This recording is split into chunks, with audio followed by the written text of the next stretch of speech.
Hello, Sagittarius, Sun, Moon, Rising, and Venus signs. Kamusta kayo?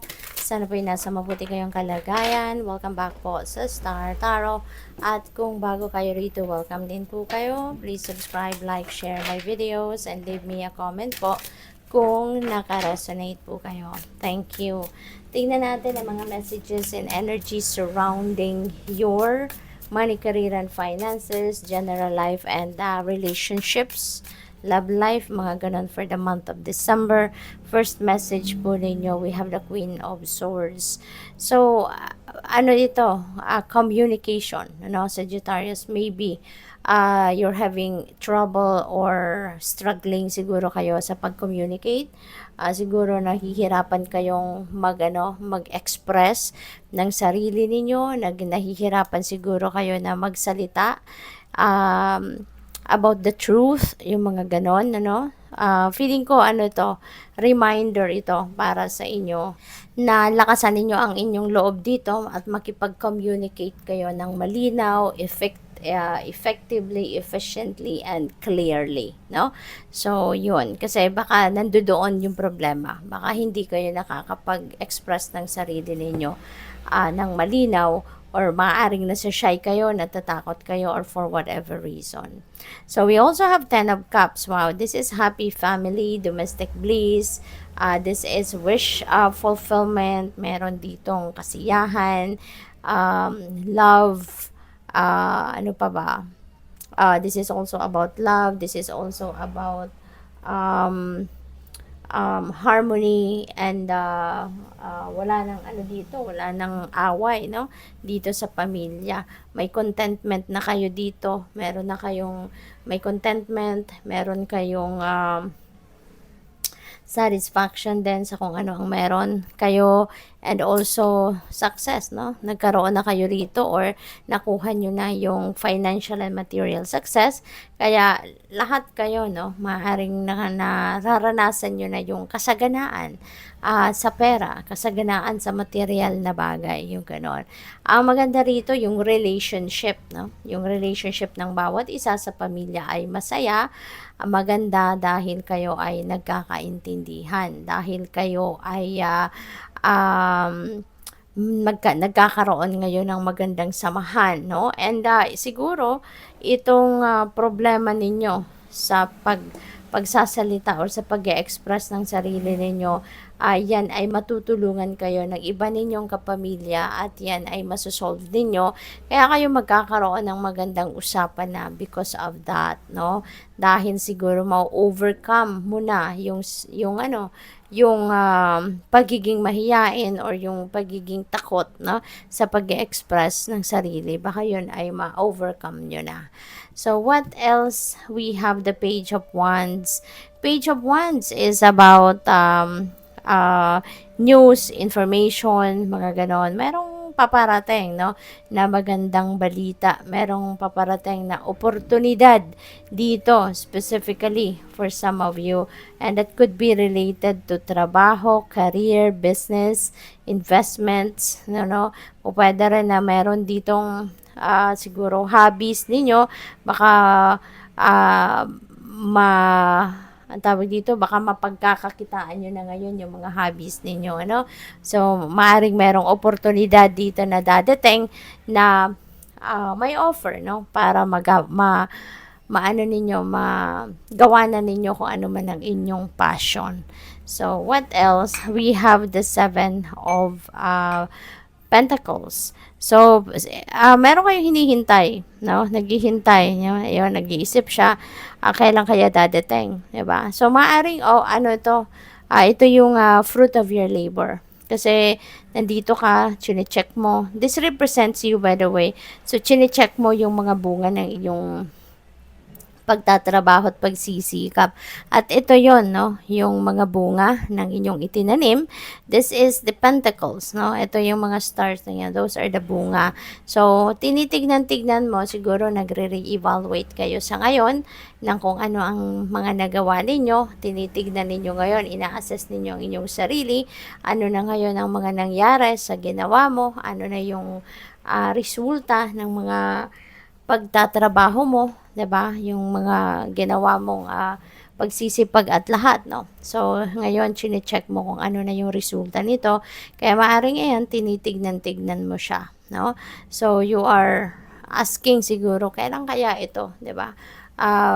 Ready for harvest. Kailan ko na kaya ito makukuha, 'di ba?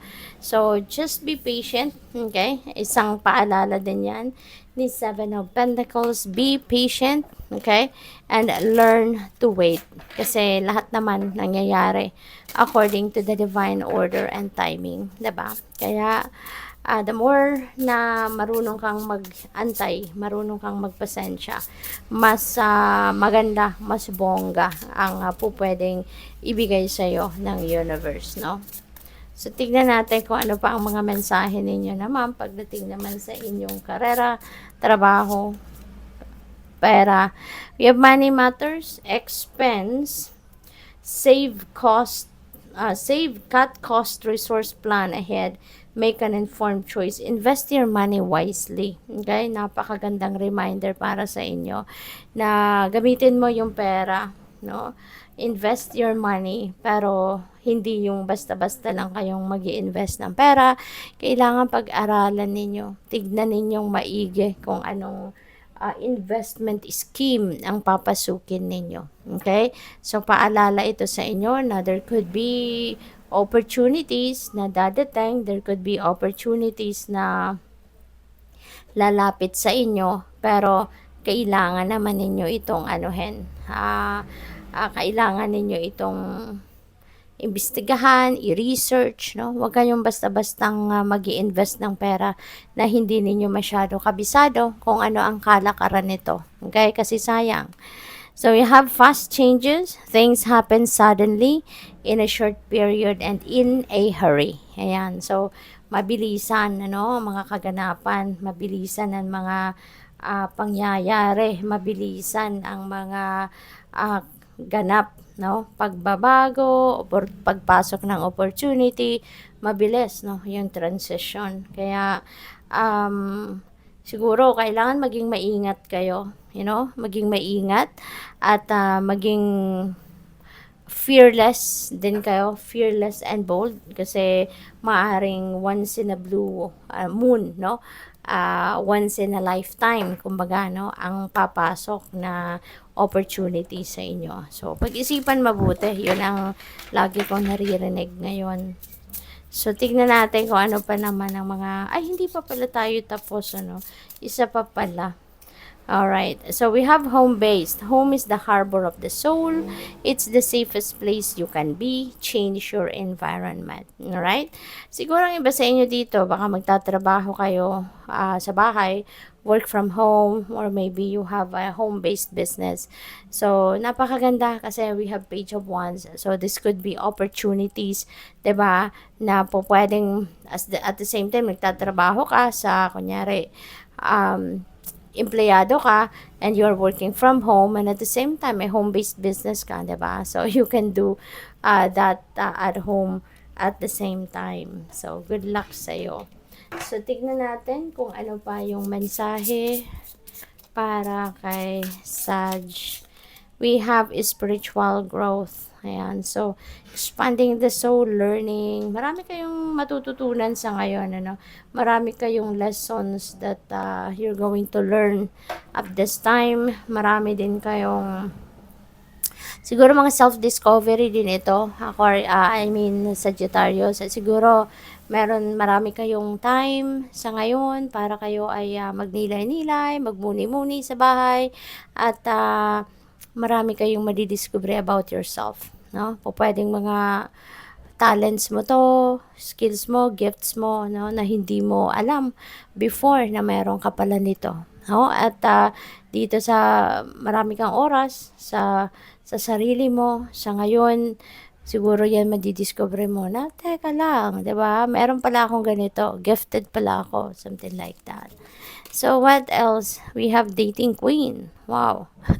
So, baka meron kayong i-date, no? At baka ito, si dating queen. Baka meron kayong opportunities dito, no? To ask someone out, or baka kayo yung i-ask i-ask, no, na lumabas, have fun, mag-date, yung mga ganon. No, there is also abundance coming your way.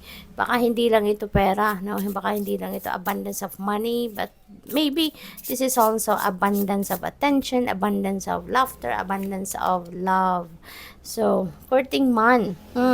So, for others of you, baka kayo yung manliligaw, or baka kayo yung makikipag-date, or baka kayo ang i-date ng iba naman, at baka meron kayong manliligaw din sa ngayon, no? Baka kayo si courting man. So, good luck sa'yo. Thank you for watching. Love and light. Namaste.